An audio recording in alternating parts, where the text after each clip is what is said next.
So which drawing is more interesting to look at? On the left we have a drawing that's made up of lines that are pretty much the same value and weight. While on the right we have lots of different kinds of lines. Some are dark and bold, while others are so faint that we can barely see them. Knowing when to make your marks dark and bold, and when to pull back and be delicate and soft, will make your drawings more powerful. Here on the left, all of the lines are drawn with the same pressure, but on the right we have thin, thick, dark, light, smooth, textured, all types of lines.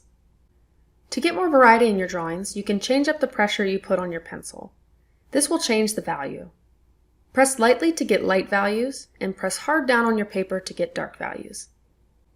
You can also change up the size of your lines. For this it helps to have two pencils. Like I have my really thin 0.3mm draft line, and I also have my thicker 2mm Promatic. Really, you don't even need two pencils though. You can even just use a sharp point of your pencil for thin lines, and a dulled down point for thick ones. You can also change up the texture of your lines, leaving some sketchy, while others are blended and smoothed out. This variety will keep your lines from becoming monotonous, and it will keep your viewer engaged in your piece. See how here the line is super thin, while here it's quite thick in comparison? And here we have a line that starts thick and dark in value, and then becomes thin and lighter in value as it moves away from her face.